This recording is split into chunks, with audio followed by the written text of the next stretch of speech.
that they can actually ask to be readmitted.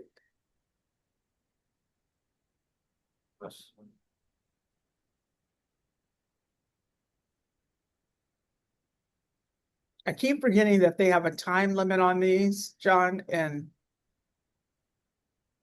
at one point I thought I had a membership.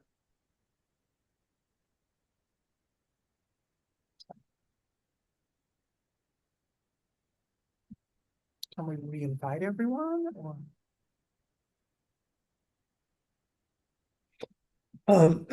I just went back to the original invitation and pressed it again. That's how I got in. Oh, okay. I see John Watkins from the Brooklyn DA's office is on. Arthur's, oh, do you know if Arthur was joining us? It looks like he just sent an I email. don't know. Okay. Weird. I just got Yeah, this. that's because it was kicking us out. Yeah, here's an email, John, from Arthur.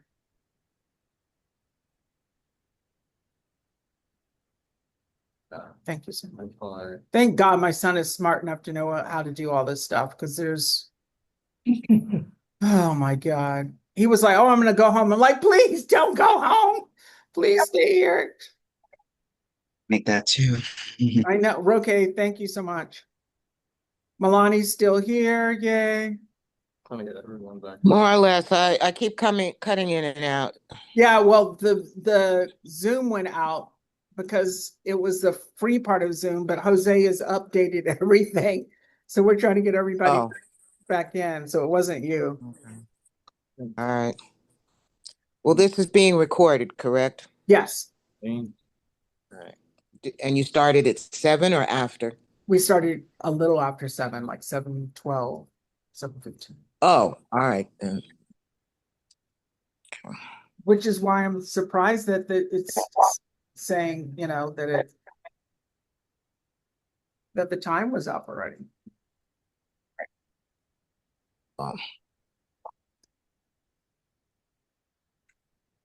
So since I'm new to all of this, has somebody articulated a larger purpose for the archive? Is it just to collect and preserve, or is it to exhibit and educate, or?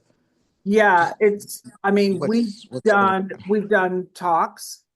We've done, oh, there's Jackie. I'm sorry, I don't know if I should open this. Yeah, go ahead. Go ahead. I'm sending Hi, email we're blast. sending an email blast out to everyone to rejoin the Zoom. Okay. And Jose's doing that right now. Okay. Okay, great. thank you for your patience. Thank you. Hi, Jose. Hello. How are you? I'm here. Of course, Zeus is here and has to be in the middle of everything as usual. So Like always. I know he had his dinner. He had his ice chips that he loves after dinner, and He can't be locked up in somebody's bedroom. he could be, but then he'll scratch the door like crazy, Milani. You hear that? Uh-huh. You hear that? Milani's asking if he can go in the bedroom. So Zeus. Oh, wow. And I call Jose Zeus. It's so bad. And I call Zeus Jose. Did some research on Harry T. Burley, and Oh, yeah. of course, you know his history is amazing. But I asked my AI very specifically, what is his connection to St. Philip's Episcopal? Yeah. And quite very interesting. Deep, formative, historical. He joined the boys and men's choir at St. Philip's in the early New York years, and then this was before St. Philip's moved to Harlem. Had no idea it was in the Tenderloin district on 161st West 25th Street. Yeah. Dicey area. Dicey. Yeah. All Black people lived down there at that time. Yeah. Mm-hmm. And of course, right here, St. Philip's was the Story. pinnacle of Black Episcopalian life.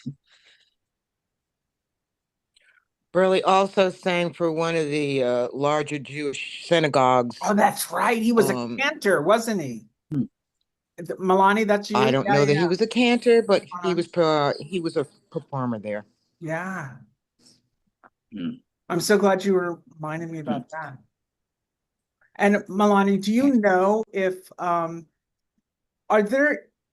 does anyone know if there are members of his family still alive?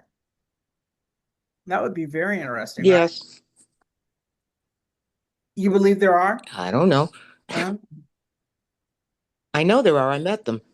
How uh-huh. interesting they are, I don't know. It wasn't that deep, but yes, they exist and So if they were Milani, I'm going pleasant to enough ask. to talk to. How interested they are in him, I Mhm. don't know. He was a Sagittarius. Oh, that's very important. His birthday was December 2nd. Ah, well, and so there's one. So do you would you mind um telling us some more information between the Johnsons and Harry T. Burley, Milani?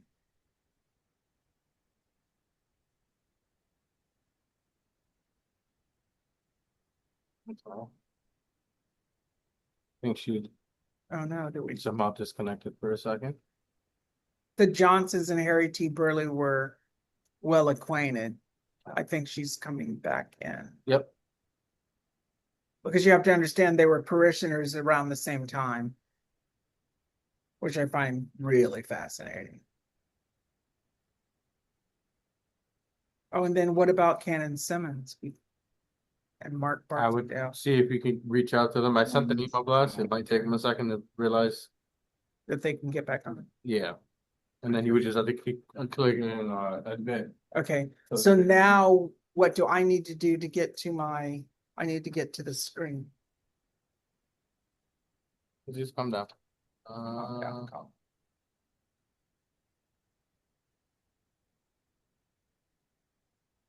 About that. Said someone was joining us. Oh, good, Milani, you're back. Yes. So Milani, I was just saying that the Johnsons and Harry T. Burley were well acquainted. Just pay attention to it. This has a mid. Okay, Keep clicking admit so that. and admit will come up where on my It'll what? just pop up on the screen. Okay, I'm sorry, Milani. Could you tell us any information about the ties between your uncles and mother and Harry T. Burley? I don't know about James Weldon. He died before I was even a thought. Rosman and he were fairly close, and the Burleys were the reason that we ended up buying property in Massachusetts on the vineyard. Beyond that, I don't know. I know that Lynn Foote organized a concert at Carnegie Hall showcasing the Fisk Jubilee. Well, that's what she did. She organized a concert featuring the Fisk Jubilee Singers and the music of Harry T. Burley. And that was how I happened to meet his grandchildren. They're about my age. So he has relatives that exist. How forthcoming and interested they are in that history, I don't have a sense that they are very, but that maybe they could be persuaded to be more engaged. Very interesting. So that's one of the events that I'd spoken to Canon Simmons about us possibly putting on, and we do have two choral persons that were associated with St. Philip's for many years, one of them being Brian Nesby, who was interested in putting on this concert close to his Holy Saints date. And then Henman, and she's in Reverend Henman, who was an associate priest at St. Philip's. His wife is in New Jersey. So I don't want to take up so much time with my presentation or my information I'm giving out, but there are links to be uploaded. And those links are on the Modern School. So there's an interview that I did with Ms. Baker. And then of course there's probably over 45 minutes that I've done with Milani that she was gracious enough to come and sit and share photographs with about the modern school, which was associated, which was at St. Philip's, physically at St. Philip's, as well as probably 2 other locations. Is that right, Milani? At the school, Yeah. it was, yes, technically it functioned out of our home at 162nd Street and a building that was rented at 411, I think it was West 151st. And then as Catholics were moving out of the neighborhood in the 1950s, Mother bought the Sisters of Mercy, the girls' school in 152nd between Amsterdam and Broadway. So we have that link video to upload. Dr. Gloria Welcome, who was one of the founders of the Jazz Tree, has graciously given us a lot of information to go on the website as well. And I'm hoping that we might have some original members or quasi original members, such as Carl Robinson, who have photographs and programs to offer that can be scanned and put on the website about the arts at St. Philip's, particularly jazz, minstrelsy. Bertie Williams was a member of St. Philip's, who was actually a mentor to Charlie Chaplin. And then we've been gifted a partial. In July, we will be given a partial loan, I guess, bequest from Dr. Carl Maltzby, who is one of the, I don't know, I mean, if anyone knows exactly what his title is, he is, he's part of the National Church lectionary composer of the Episcopal Church. And he was a long time choral director at St. Philip's. And he has done a brief history of important composers at St. Philip's, such as Boland and Harry T. Burleigh, and he's is going to allow us to use part of that information on the website, and he will release that in July. I think that's basically all information I have to give. Right here, we move on to work we've done. And we're going to hear from, we'll go directly to Jackie and Ms. Weatherspoon. And I'm looking for the picture that Jose put in here, which is really great. So, Ms. Weatherspoon, can you tell us about your interest in the archives and the work that you've done in the last 2 years?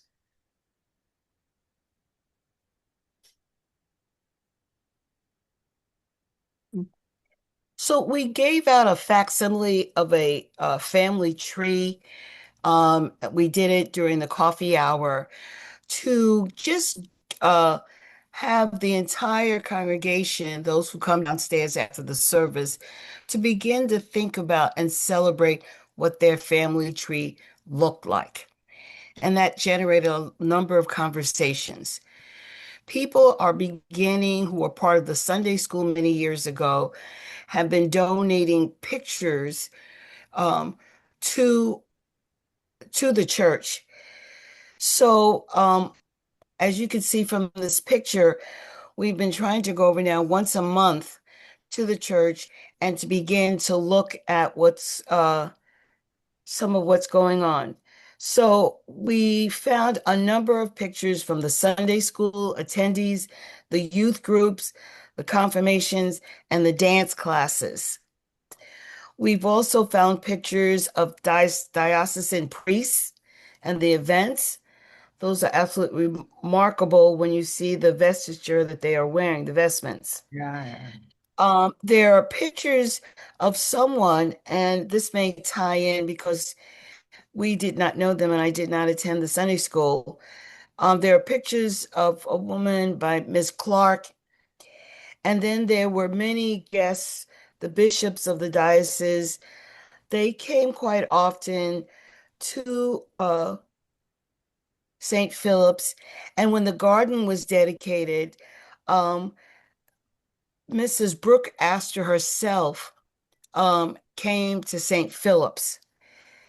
We were excited, of course, when we saw her picture, but in the meantime, I looked her up, and if any of us were hoping that the Astors were still as generous as they were when she was alive, she spent down most of the monies. But the pictures are wonderful. What years would you guess that they're from? Now, this was my next comment after I wrote that. Most of the pictures do not have dates. Oh, So my recommendation well, we can get this done. We should set up a table at coffee hour for folks to come by and maybe give us info on dates and occasions. Then we will send them off to the Schomburg because we know we have a and the church or someone pays for the housing of our archives over there. So we're working through the shelves and what we have in the offices there, which will then go over to Schomburg. That is our goal, to move it to secure location. Could I Earlier interrupt? last year, Sorry. sorry, go ahead, whoever that was. I didn't see a hand, Yeah, but it's go me. ahead. So can you tell us a little about the Sacramento registers that are there that you guys found in the back rooms? So all the baptisms, the weddings, the confirmations, those big musty books that we thought were all at the Schomburg, and then they found some.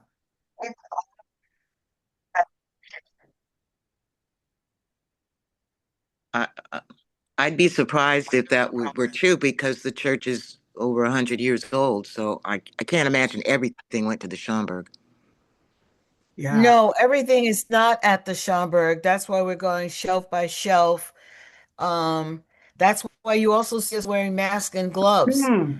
This is old Thank you for material. pointing that Um, out. Yeah, that's really important.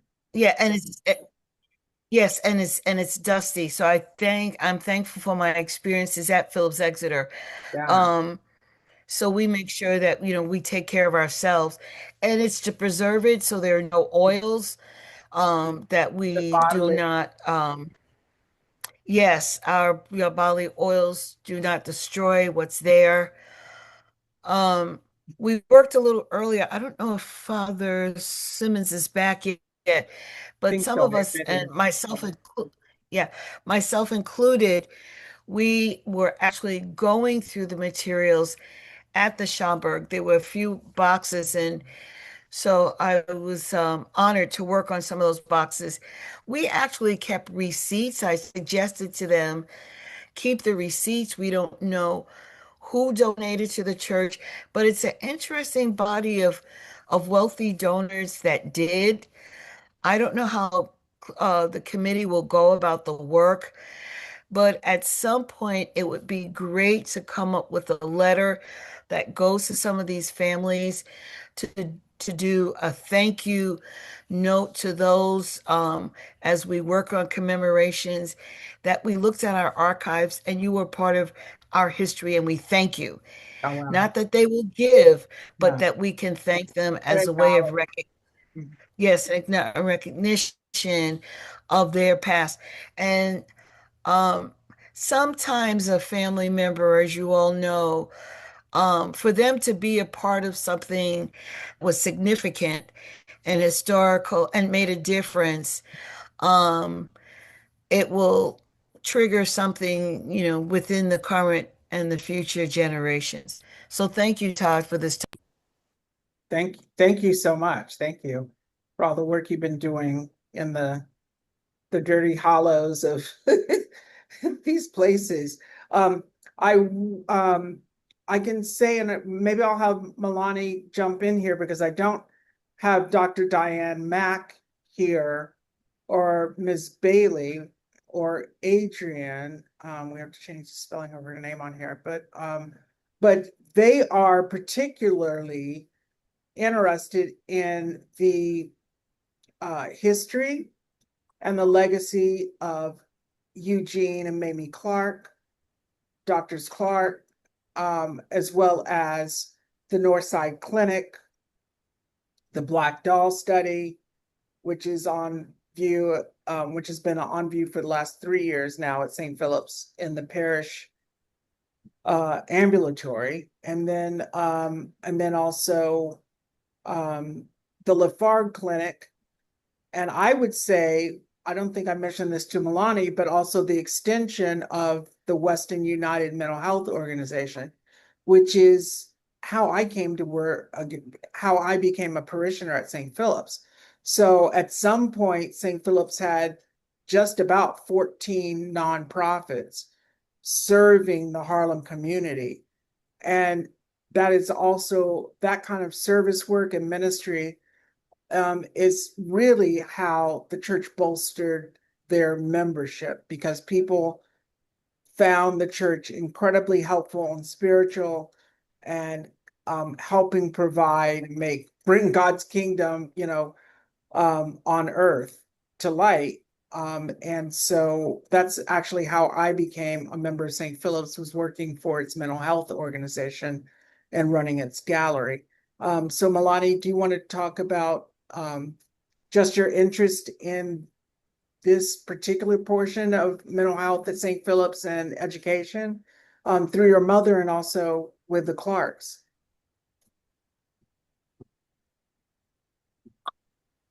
My mother worked with Kenneth and Mamie in helping provide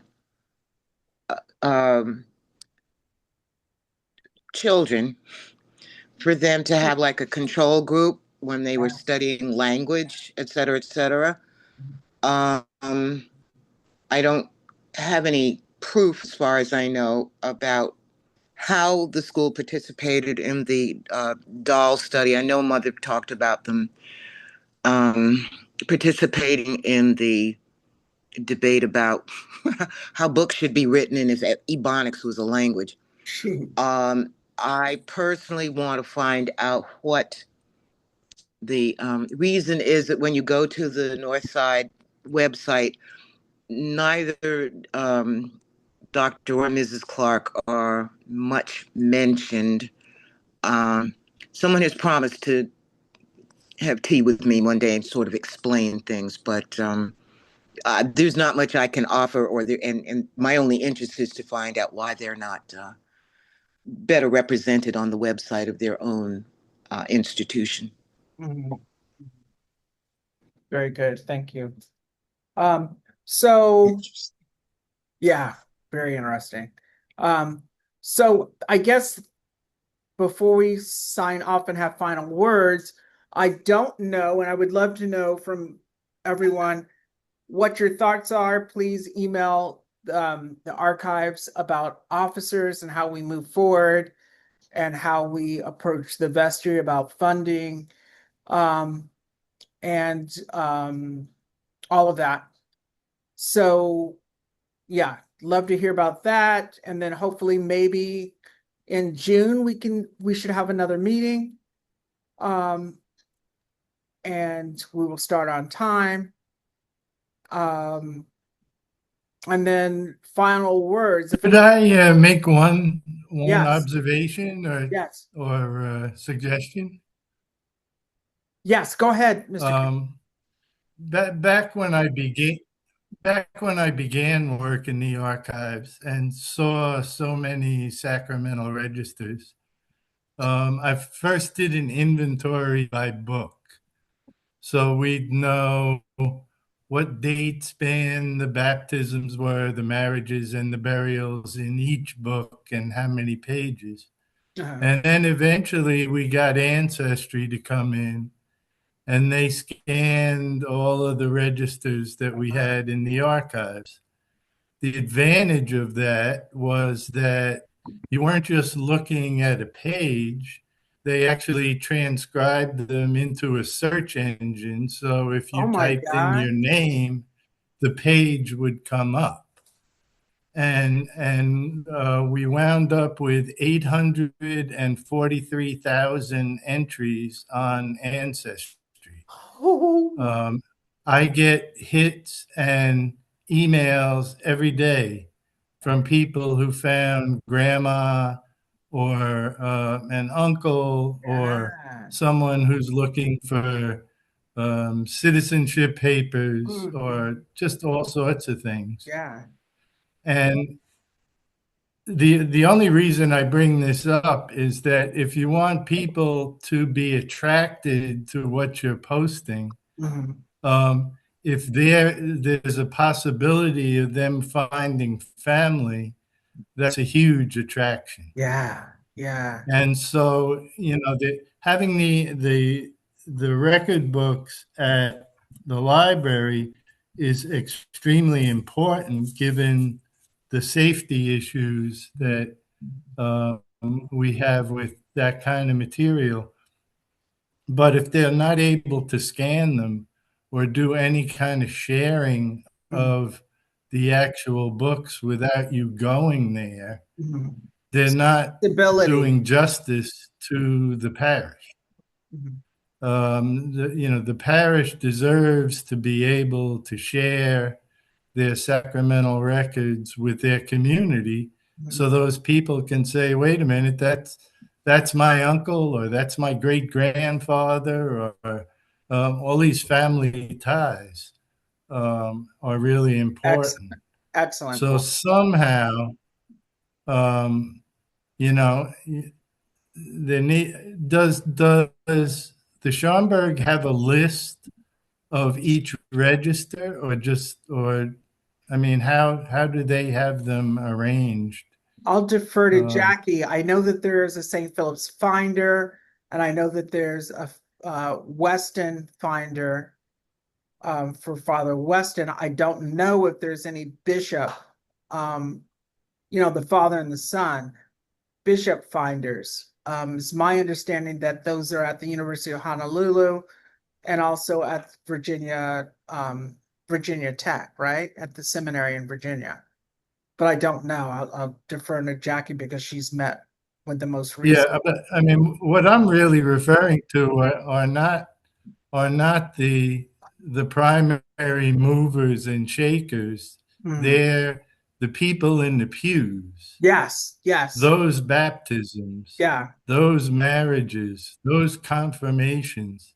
People are thrilled when they can find their great grandfather's Oh, yeah, baptism. yeah.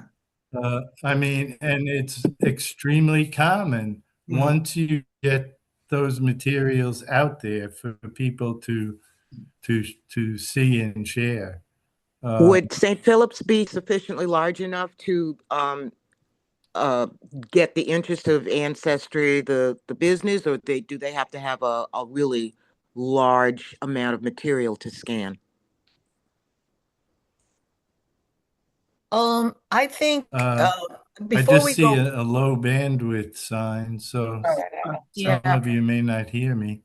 I hear you very Um, well. Wayne, can you hear me? This is Jackie. okay, that I can hear Yeah, you I too. think, yeah, I I think made that would a be list. something I'm, that we would I, have to vote on and have the committee vote on that information. And I would like to look at the whole idea. If we give up our information, what do we get? And Mm. certain organizations use it for their benefit, their profit. So, and I've also worked with this information when I've worked for the State Department. Mm. When people, and it's going to be very interesting what's happening now, is that who has the right to be a citizen, who is a citizen, and who will have the right to vote. So I think this is a great idea, but I think it has to go to a committee and we decide, and it's taken to the vestry that we undertake this consideration because the ramifications for a Black church in the time of Trump under the what he's trying to do on the Constitution to disenfranchise those. And as a former elected official, I'm feeling this. I think it's very important for us to have a discussion, to vote on this, who we are as people, and what will our rights be and standing within the country as we go forward. Let let let let me Yeah. yeah, let me let me just say uh, uh, basically how our church functions. The sacramental records of the church are the responsibility of the clergy, right? That's responsibility of the priest. The vestry and I have been in conversations with this about this from the time I came, and the vestry has agreed that we should begin looking the diocese in order to make this material of, available. The issue for us information, the records are kept in trust for us, and as Wade said, I don't know if we would be able to get ancestry. So I've come to be interested in the records, but if we are, it would make them more readily available to individuals. One of the things we do daily now is people call a church and they ask Gail to research Yes. when they were baptized, when their parents were married, and Gail goes to the records and she looks through that, and that's been happening for, I imagine, for 4 years. Decades, yeah. What we would like to be able to do is have people be able to go on and check the records themselves. So, and I think what Wayne is talking about is the process by which other churches have actually done this. So this is not giving up our records. The diocese does not benefit from the records in any way. It's how we preserve the records for the future, right? So that if 100 years from now there's no archive committee, people can still locate their records, right? And in a way that's even more accessible than the Schomburg allows now. Yeah, I would just add that the registers that I hold for churches that are still active, and there are dozens of them, including my own in Yonkers. The archive of the diocese just acts as records custodian for the materials. Anytime the parish wants them back, they can have them back. However, I have to say that I'm a workforce of one person, and we have literally 4 rooms packed to the ceiling with probably 1,800 bankers boxes of material for the cathedral, for all our churches, for all our priests and bishops, and all the business of the diocese. So the first step in having the parish gain value from their registers is to kind of inventory each book. So, this book has baptisms from 1911 to 1920. And then the next book has baptisms from 1920 to 32.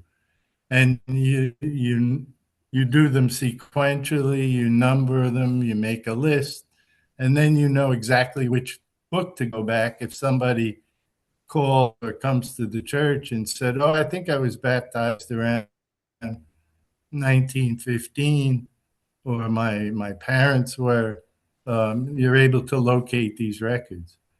I totally respect the vestry's responsibility and charge to look after these books and preserve them for posterity.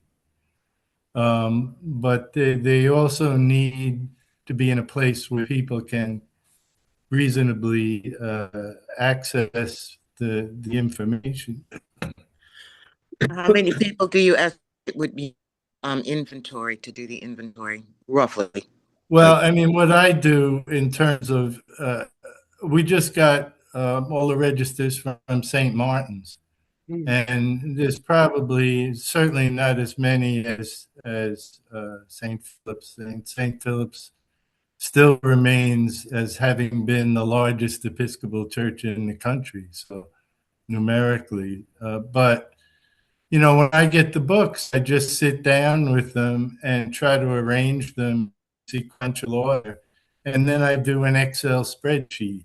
Mm. So it'll be register number 1, baptisms with the date stand, register baptisms, marriages, confirmations, burials Right. in each book. And I do an Excel spreadsheet like that, and then put a page in of the spreadsheet in each box, and put the register in a archival plastic bag to prevent any kind of outside damage to it. Deterioration, contamination. And we order archival boxes for the registers, so that at least, you know, I have a sense in each box. That box covers 1921 to 1938 or something of Right. that nature. Right. And so, I mean, it's a big responsibility to have all of that at the parish. And like the Church of the Ascension downtown has sent their registers to the archives, and then whenever they get a request, they call me or email me, and I look it up and send it out. So it's helpful to them. It eases the workload a bit. But yeah, I'm not a proponent necessarily of having the books in the archives as much as I am having you folks trying to think of a way where the materials are maybe more easily shared and inventoried, so you really know exactly what's in each book. Have like abstracts and indexes so that the whole physical book doesn't have to move. Sure. Okay. Yep. It will have to.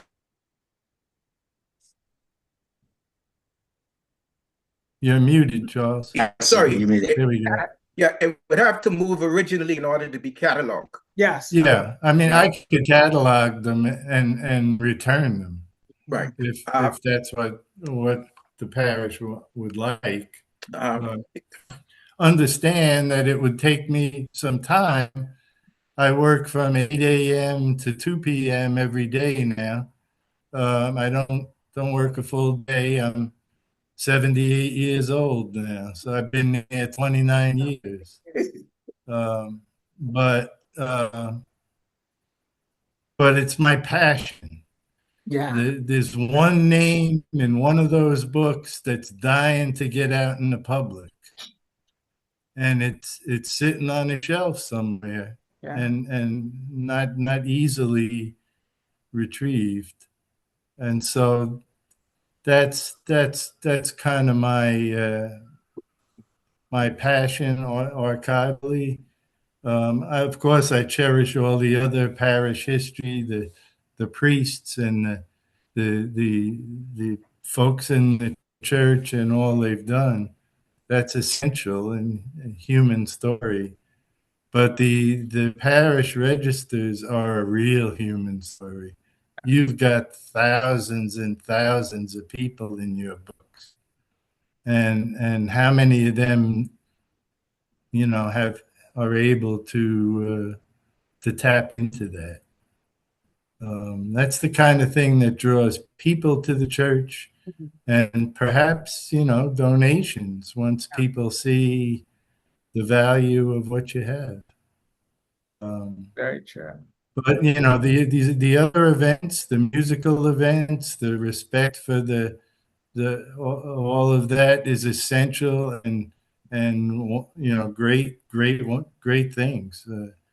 The Black Presence website that the diocese has worked with has really opened things up for that. Mr. Kempton, that's Ms. Todd. Is that right? Yes. Yes. Yes. I've worked with her a lot, and she's contacted me often, it's really interesting, the things that you find. Really interesting. Wow. Well, I think we get a sense of what needs to be done. This is a good starting point. Yes, absolutely. Yeah. So Great. we're waiting for our marching orders and what order this is going to happen and Mhm. who's going to be on Oh. the committees. Thank you. Thank you.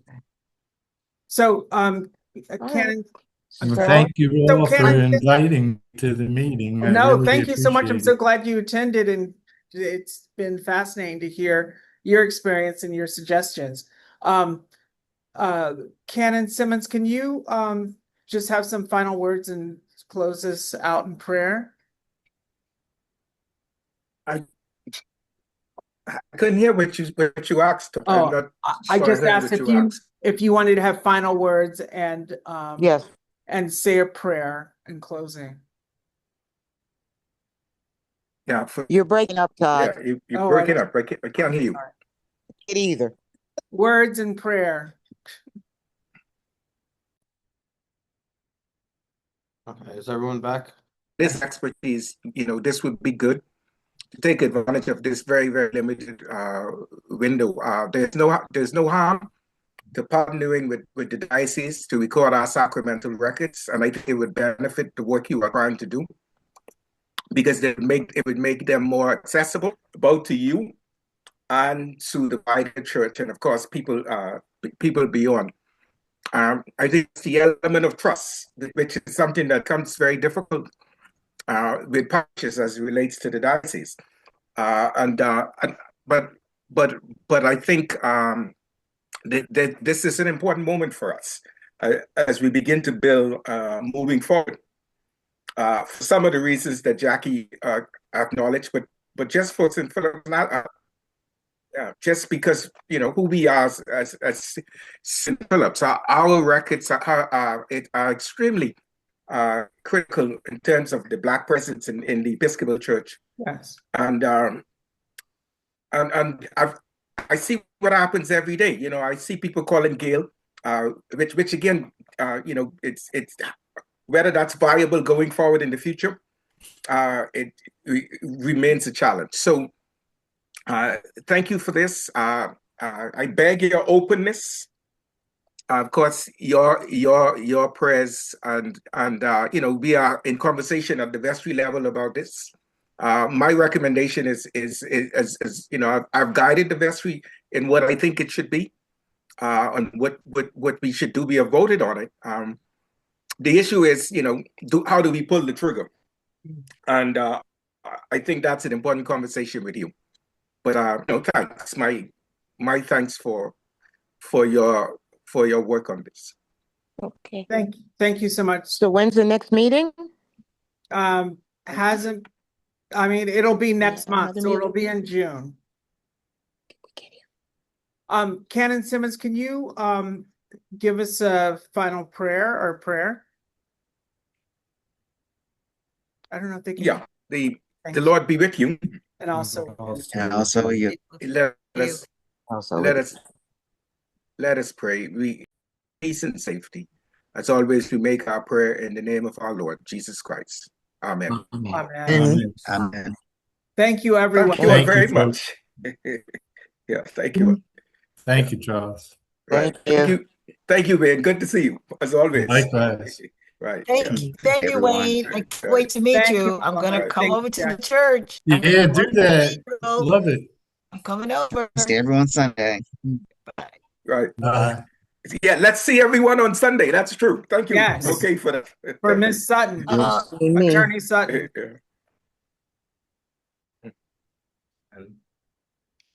Hmm?